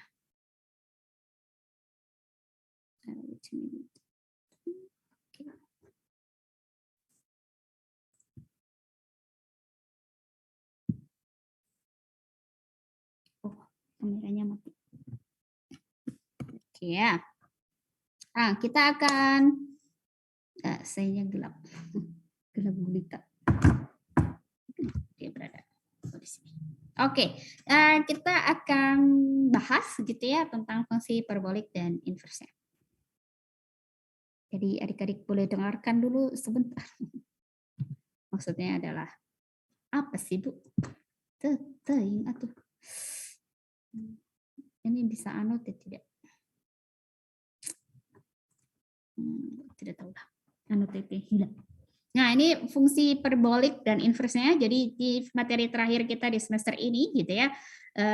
Di subbab ini kita tujuannya adalah mengenalkan fungsi hiperbolik dan inverse-nya ke adik-adik, lalu tentunya menentukan turunan dari fungsi hiperbolik dan inverse-nya. Begitu ya. Ini definisinya, jadi karena adik-adik harus kenal dulu fungsi hiperbolik itu apa gitu ya. Jadi ini adalah definisinya. Definisi dari sin hiperbolik gitu ya, disimbolkan sebagai sin H gitu ya. H menandakan bahwa dia hiperbolik, itu adalah E pangkat X dikurangi dengan E pangkat min X dibagi 2. Sedangkan cos hiperbolik yang disimbolkan sebagai cos H gitu ya, X itu adalah E pangkat X ditambah E pangkat min X dibagi dengan 2. Sama seperti fungsi trigonometri yang lalu gitu ya, bahwa tan hiperbolik X itu disimbolkan juga sebagai sin H gitu ya, sin hiperbolik dibagi dengan cos hiperbolik. Jadi masih setara lah dengan si trigonometri yang kita kenal gitu ya. Untuk ketangan juga seperti itu, dia adalah cos hiperbolik dibagi dengan sin hiperbolik. Begitu juga dengan secant hiperbolik dan cosecant hiperbolik. Secant hiperbolik akan sama dengan 1 dibagi cos hiperbolik X, lalu cosecant hiperbolik akan sama dengan 1 dibagi sin hiperbolik X. Jadi di sini yang perlu adik-adik ingat hanya 2, yaitu definisi dari sin hiperbolik dan cos hiperbolik. Biasanya pada ketuker, jangan sampai ketuker ya. Sin itu adalah E pangkat X dikurangi E pangkat min X dibagi 2, sedangkan cos hiperbolik adalah E pangkat X ditambah E pangkat min X. Itu saja sebenarnya yang perlu adik-adik ingat sekarang. Jadi tambahan informasinya saya kira hanya di situ saja. Nah, ini adalah grafik fungsi sin hiperbolik dan cos hiperbolik gitu ya. Ini saya dapatkan dari Desmos. Jadi saya kira Despo sudah bisa menggambarkan ini juga. Jadi gimana cara manggilnya? Ya tinggal tulis saja sin ha. Gitu ya. Jadi Despo sudah pintar. Nah, kalau kita lihat nih ya, bahwa fungsi sin hiperbolik ini dia monotonai. Jadi artinya kalau kita turunkan sin hiperbolik, dia akan turunannya selalu positif. Dan turunan dari sin hiperbolik ini digambarkan sangat baik oleh fungsi cos hiperbolik. Jadi ini karena dia naik nih, monoton naik, maka turunannya gitu ya, turunannya yang sebelah kanan gitu dia selalu positif yang digambarkan oleh fungsi dari cos hiperbolik. Jadi dari sini kita dapatkan bahwa turunan dari sin hiperbolik adalah cos hiperbolik. Gitu ya. Dari sini juga kita akan dapatkan dari informasi yang hijau. Saya ingin annotate, tapi gimana annotate saya? Di manakah dia berada? Saya tidak tahu. Kok dia hilang? Apa di sini? Tidak ada. Tidak tahu dah ya. Nah, ini artinya bahwa kalau misalkan kita lihat yang sebelah kanan gitu ya, fungsi cos gitu ya, cos hiperbolik, maka turunan kedua dia pasti positif. Kenapa bisa begitu? Ya karena dia concave up gitu ya, artinya dia cekung ke atas, yang artinya turunan keduanya selalu positif. Ya, jadi dari grafiknya saja kita bisa tahu beberapa informasi. Ya, jadi tadi kita udah dapat, jadi tiba-tiba turunannya aja Bu. Kalau dari grafik begitu ya. Tapi nanti kita akan derive kok. Kita akan turunkan kenapa sih turunan dari sin hiperbolik itu adalah cos hiperbolik. Nah, sama seperti fungsi trigonometri yang bukan hiperbolik gitu ya. Kita punya kesamaan trigonometri gitu ya, identitas. Yang kita punya cos kuadrat X ditambah sin kuadrat X sama dengan 1. Nah, di hiperbolik juga kita punya gitu ya. Bahwa cos hiperbolik kuadrat X gitu ya dikurangi dengan sin hiperbolik kuadrat X itu dia sama dengan 1. Jadi yang sama dengan 1 adalah cos H kuadrat dikurangi sin H kuadrat. Tentunya kita bisa buktikan gitu ya dengan tadi yang saya bilang bahwa kita hanya perlu mengingat definisi dari cos hiperbolik dan sin hiperbolik. Menurut definisi gitu ya, cos hiperbolik itu sama dengan E pangkat X ditambah E pangkat min X dibagi 2, karena kuadrat ya kita kuadratin. Sin hiperbolik adalah E pangkat X dikurangi E pangkat min X dibagi 2 dikuadratkan. Jadi kita kuadratkan ke dua suku ini. Untuk yang suku pertama, kalau kita kuadratkan E pangkat X dikuadratkan sama saja seperti E pangkat X dikali E pangkat X. Jadi pangkatnya saja yang ditambah menjadi E pangkat 2X. Ditambah dengan 2 dikali E pangkat X dikali E pangkat min X gitu ya. Yang suku kedua E pangkat X dikali E pangkat min X ini kita bisa coret. Gitu ya. Kita bisa coret menjadi 1. Lalu yang E pangkat min X dikuadratkan akan menjadi E pangkat min 2X. Nah, dengan cara yang sama kita akan dapatkan pengkuadrakan untuk E pangkat X dikurangi E pangkat min X. Nah, suku pertama dikurangi suku kedua, tinggal suku yang tengah yaitu 2. Gitu ya, karena ini kan E pangkat 2X dikurangi E pangkat 2X jadi 0, E pangkat min 2X dikurangi E pangkat min 2X jadi 0. Jadi kita akan dapatkan tinggal 4 dikali E pangkat X dikali E pangkat min X yang sama dengan 4. Dibagi 4 sama dengan 1. Jadi yang perlu adik-adik ingat apa? Yang perlu adik-adik ingat hanya yang pink saja. Gitu ya. Jadi kita punya identitas yang atas. Yang pink saja ya. Bukan pink kayaknya magenta ya. Saya mau magenta. Yang ini juga begitu gitu ya. Ini juga begitu. Jadi saya punya 1 gitu dikurangi tan hiperbola kuadrat X sama dengan secant kuadrat X. Ini saya kira kita juga punya gitu ya hubungan antara secant dan tangen untuk yang bukan hiperbolik gitu ya. Di sini juga yang di hiperbolik kita punya. Nah, buktinya seperti pada slide gitu ya. Adik-adik nanti bisa baca sendiri ini buktinya seperti apa gitu ya. Tentunya balik lagi kita akan pakai definisi dari sin hiperbolik dibagi dengan cos hiperbolik. Jadi saya kira ini buktinya adik-adik baca sendiri. Yang perlu adik-adik ingat lagi adalah yang magenta saja ya. 1 dikurangi tan hiperbolik kuadrat itu sama dengan secant hiperbolik kuadrat. Kalau tadi kita sudah berkenalan gitu ya dengan fungsi hiperbolik kita juga perlu gitu ya, turunan dari hiperbolik itu apa? Fungsi hiperbolik. Nah, ini saya berikan saja gitu ya, ini seperti tabel. Jadi adik-adik boleh saja mengingat ini, tapi tentunya bisa juga diturunkan gitu ya. Turunan dari sin hiperbolik itu adalah cos hiperbolik, lalu turunan dari cos hiperbolik adalah sin hiperbolik.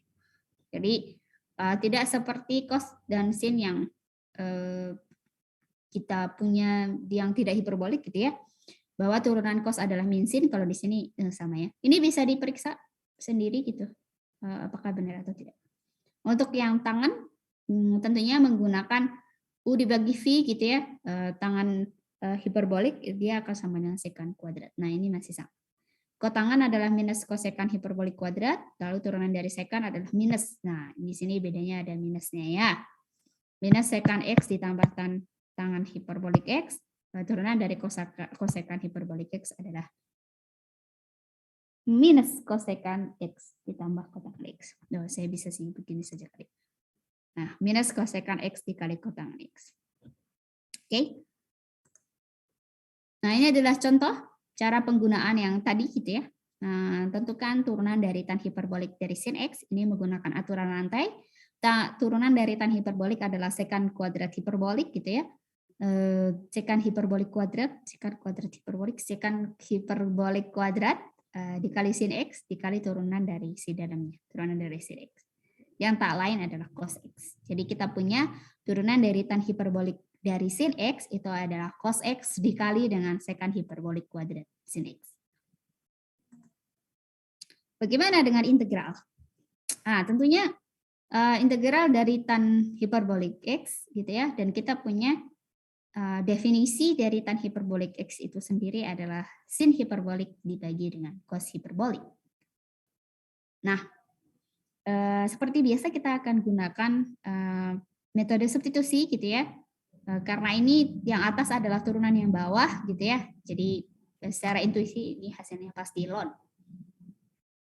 Kita misalkan yang bawah gitu ya, ini sama dengan U sama dengan cos hiperbolik X, maka DU-nya itu sama dengan sin hiperbolik X dx. Karena turunan dari cos itu adalah sin hiperbolik X.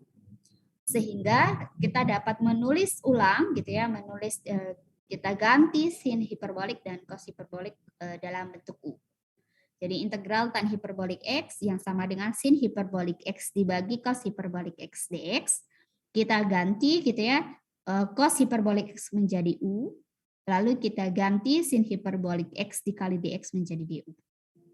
Nah, sehingga integral dari super U du kita punya dia adalah ln mutlak U. Dan kita tinggal masukkan saja U-nya itu adalah cos hiperbolik X. Sebenarnya ini mungkin bisa diomit gitu ya si mutlaknya. Kenapa bisa diomit? Omit itu artinya dihilangkan saja. Karena nilai dari si cos hiperbolik ini selalu positif. Sesuai dengan gambar yang di slide awal gitu ya, saya sudah gambarkan fungsi dari cos hiperbolik itu sendiri itu adalah dia hasilnya selalu positif. Dia di atas sumbu X. Gitu ya. Jadi kita we can omit the absolute sign di sini gitu ya. Jadi ini kurung biasa saja juga boleh. Gitu ya, karena si cos hiperbolik itu nilainya selalu positif. Nah, kalau tadi kita sudah menentukan gitu ya, kita sudah menentukan si turunannya, tentunya kita juga ingin tahu gitu inversinya dari mana. Nah, karena kita punya ini kita yang paling mudah gitu ya, bukan yang paling mudah ya, yang paling dia adalah yang kita sudah tahu gitu fungsinya seperti apa, itu bentuk dari sin hiperbolik. Dan kita tahu di slide yang pertama gitu, slide awal-awal kita tahu bahwa dia fungsinya monoton. Ya, monoton naik. Sehingga karena dia monoton naik, maka fungsi ini memiliki inverse. Nah, karena dia punya inverse, maka sin H inverse atau sin hiperbolik inverse-nya ini dijamin ada. Kalau kita tuliskan, kita tuliskan Y sama dengan sin hiperbolik X, ini artinya sin hiperbolik mengirimkan X ke Y, maka inverse-nya akan mengirimkan Y ke X. Gitu ya. Ini artinya mengirimkan Y ke X. Nah, karena tadi gitu ya, ini artinya adalah Y sama dengan sin hiperbolik X, maka dengan menggunakan dengan menggunakan definisi sin hiperbola X gitu ya, sin hiperbolik X, maka kita tuliskan gitu ya, sin hiperbolik X ini menjadi E pangkat X dikurangi E pangkat min X dibagi 2. Kalau kita kalikan gitu ya, kalikan kedua ruas dengan 2, lalu kita pindahkan si 2Y ke sebelah kanan gitu ya, sebelah kanan ya tidak apa-apa lah, ini jadi di kiri.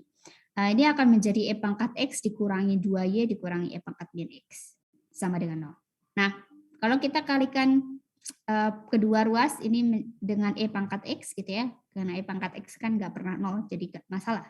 Dia adalah bilangan yang positif juga. Jadi kita kalikan kedua ruas dengan E pangkat X, maka kita dapatkan ini akan menjadi E pangkat X kuadrat gitu ya, dikurangi dengan 2Y E pangkat X dikurangi 1.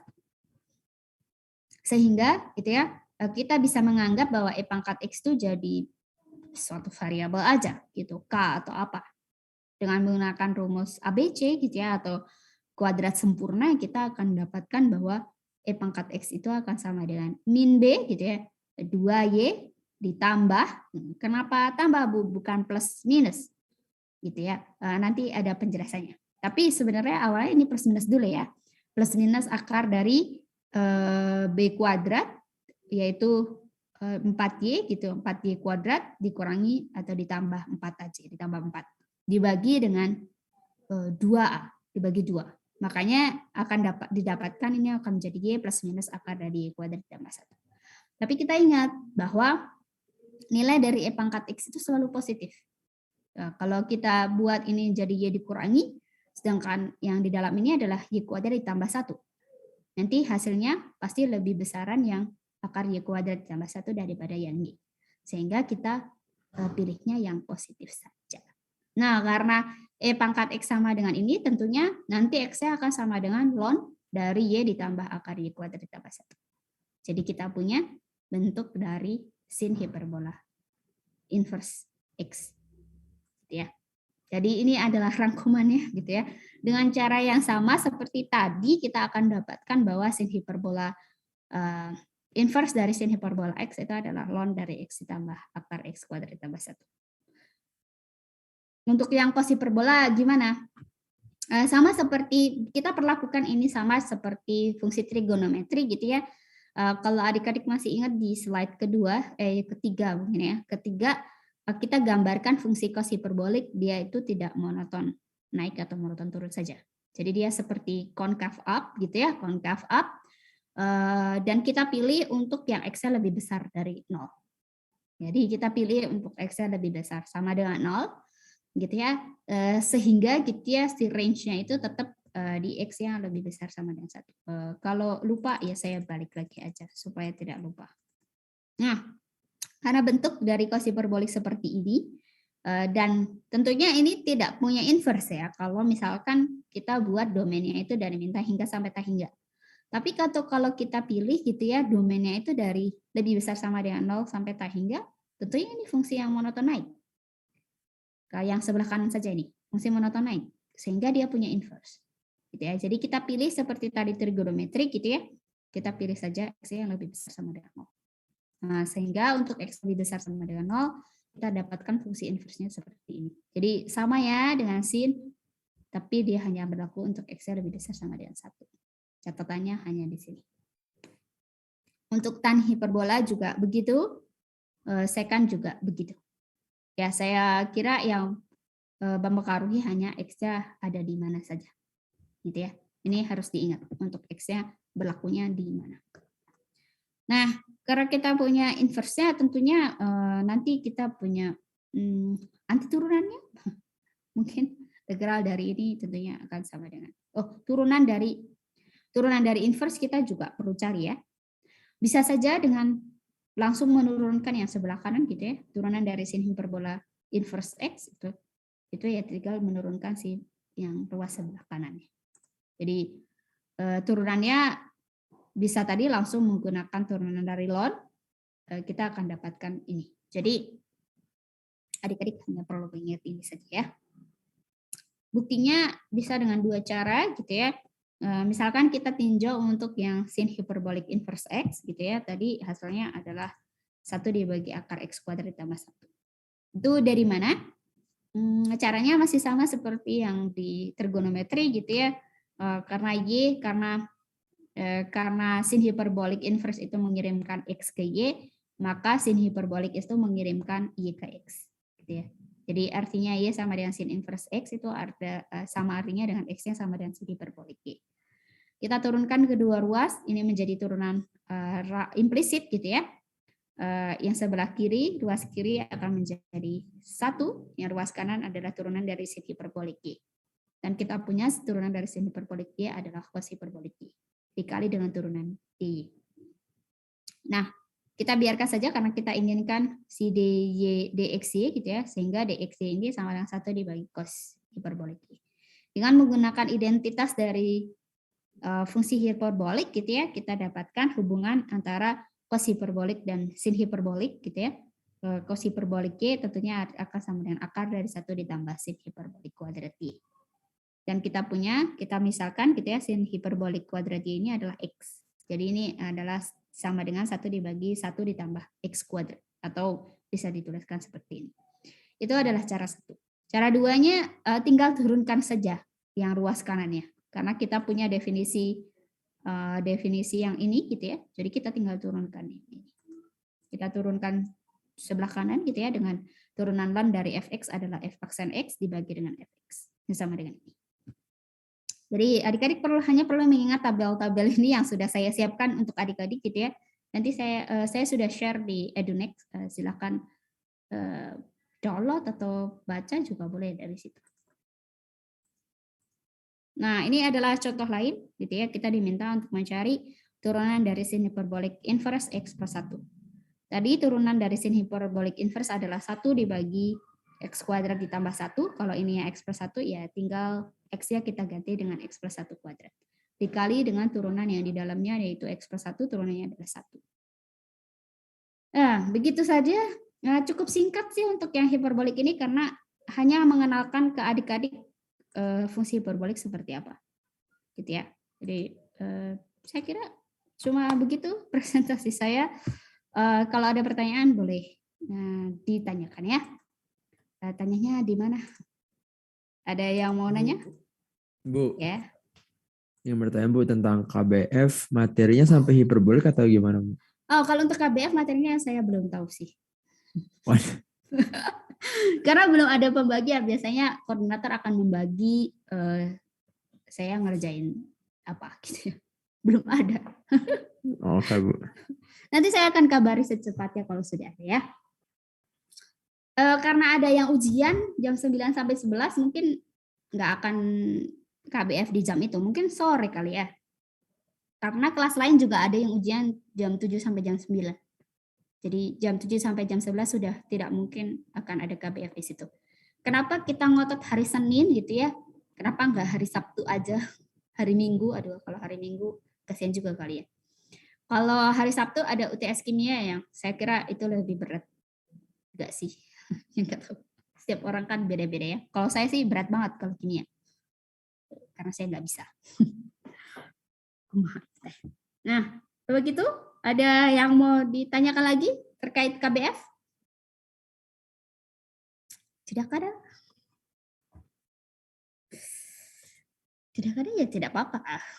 Tentang fungsi hiperbolik. Jadi fungsi hiperbolik ini adik-adik masih bisa ini ya, maksudnya kan ujian kita itu enggak close book gitu ya. Jadi ini bisa aja ditempel gitu, di tembok atau di mana. Jadi kalau ada sesuatu tinggal nyari. Oh, turunannya itu, integralnya itu. Jadi tidak perlu dihafal. Ya, tidak perlu dihafal. Nah, supaya tadi saya ingin memeriksa apakah adik-adik mengerti atau tidak ya, kita kerjakan sedikit tentang fungsi hiperbolik ini ya. Tentu tidak akan hafal, nanti kita contek-contek saja. Dia akan sama dengan apa.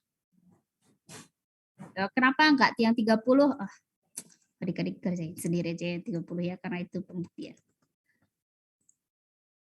Oke ya, jadi kita punya ini. Kita punya tentukan kita turunan atau integral dari fungsi-fungsi di bawah. Untuk yang A saya kira ada di slide saya, jadi saya tidak akan kerjakan gitu ya. Untuk yang B kira-kira bagaimana? Ada yang punya ide? Yang B harus bagaimana? Ingat yang pernah saya katakan loh. Bu, Simbolab bisa mengerjakan nggak? Bisa. Jadi kan bisa coba aja di Simbolab ini udah langsung dapat jawabannya. But I don't want you to look the Simbolab first gitu ya. Kita akan kerjakan secara manual terlebih dahulu ini hasilnya apa. Okay. Ini mah bisa. Dari mana? Adik-adik bisa pakai di transformasi dulu karena kalau nggak hafal turunan integralnya. Tapi kalau hafal bisa juga ya. Ini misalkan saja yang di dalam ini adalah U. Ya. Maka saya punya DU-nya adalah 3dx. Jadi saya punya ini akan menjadi integral dari sin hiperbola U gitu ya. Dx-nya adalah DU per 3. Jadi ini adalah kan sepertiga dari sin hiperbolik U.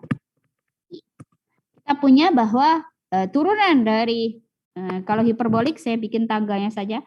Turunan dari sin hiperbolik adalah cos hiperbolik. Turunan dari cos hiperbolik adalah sin hiperbolik. Jadi begitu terus. Jadi saya punya integral dari sin hiperbolik adalah cos hiperbolik. U ditambah C. Jadi U-nya tinggal kita masukkan ya. U-nya adalah 3x dan 4. Ya, ingat saja sih ini. Bagaimana ya? Yang susah itu inverse-nya. Karena inverse-nya bikin ya kalau nggak hafal ya gimana? Ada caranya nggak supaya tidak menghafal? Oh tentunya ada ya. Ini apa Bu gitu ya? Misalkan saja Y sama dengan cos hiperbolik dari inverse x kuadrat ditambah 1. Sehingga ini artinya bahwa cos hiperbolik dari Y ini akan sama dengan x kuadrat ditambah 1. Dengan menggunakan turunan implisit gitu ya, kita turunkan kedua ruas. Turunan dari cos adalah sin hiperbolik Y dikali dengan dxy gitu ya, sama dengan turunan yang sebelah kanan adalah 2x. Sehingga kita punya dxy kita adalah 2x dibagi sin hiperbolik dari y. Karena tadi cos hiperbolik kita adalah x kuadrat ditambah 1, kita punya hubungan secara identitas gitu ya antara sin hiperbolik dan cos hiperbolik gitu ya. Yang tadi cos kuadrat hiperbolik dikurangi sin kuadrat hiperbolik ini sama dengan 1. Jadi kita punya ini akan sama dengan cos hiperbolik kuadrat y gitu ya dikurangi 1 itu sama dengan diakarin itu akan sama dengan sin hiperbolik y.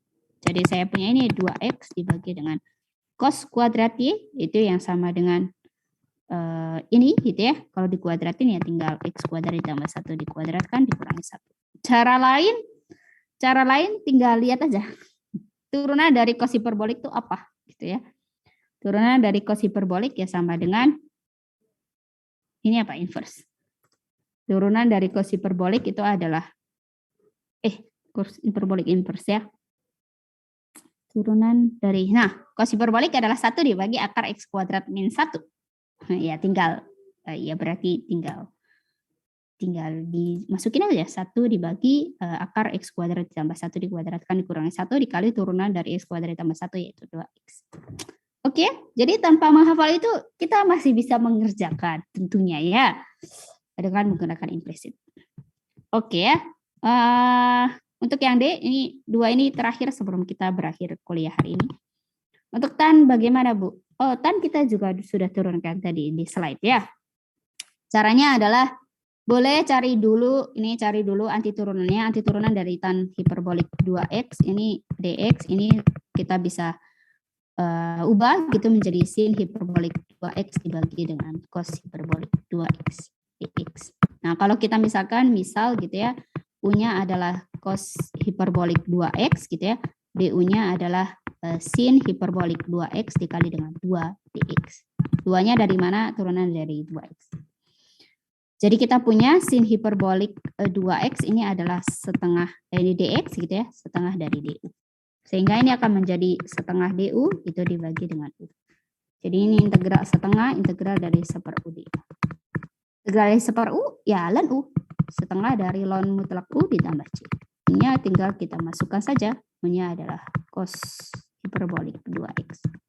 Seperti tadi, karena cos itu selalu positif, maka kita bisa omit gitu ya. Omit mutlaknya ini menjadi cos saja.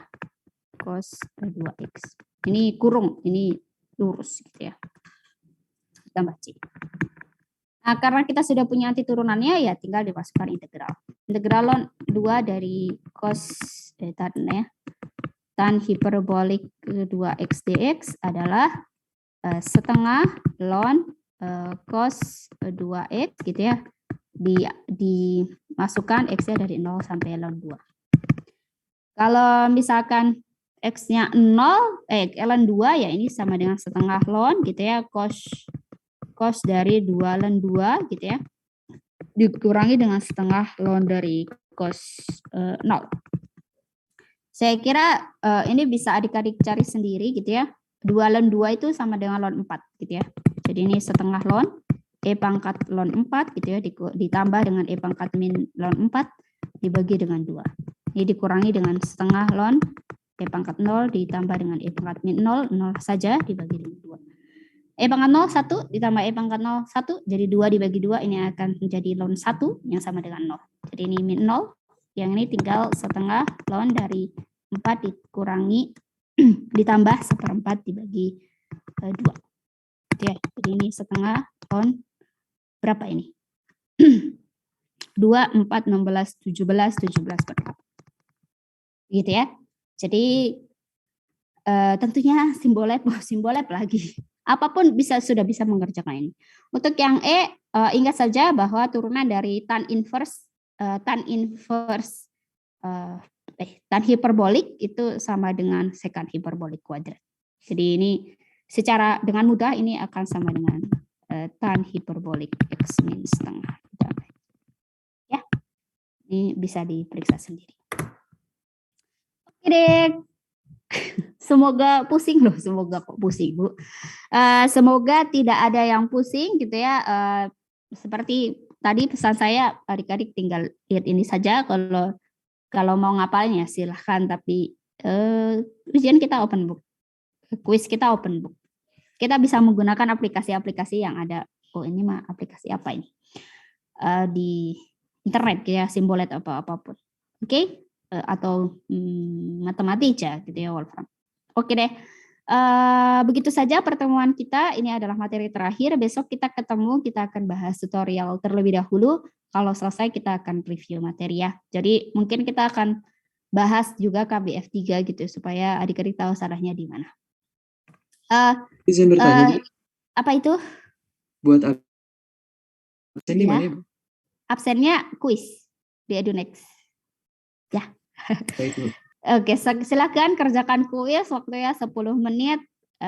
Semoga bisa ya. Kelas saya tutup. Wabillahi taufiq wal hidayah. Wassalamualaikum warahmatullahi wabarakatuh. Apa itu? Kayaknya kuisnya belum kebuka deh, Bu. Belum ya? Aduh, siapa ini yang belum buka kuis? Saya. Kuis, exam. Oh ya, open, publish. Ya, silakan. Udah publish belum? Ongoing. Saya bisa edit exam nggak?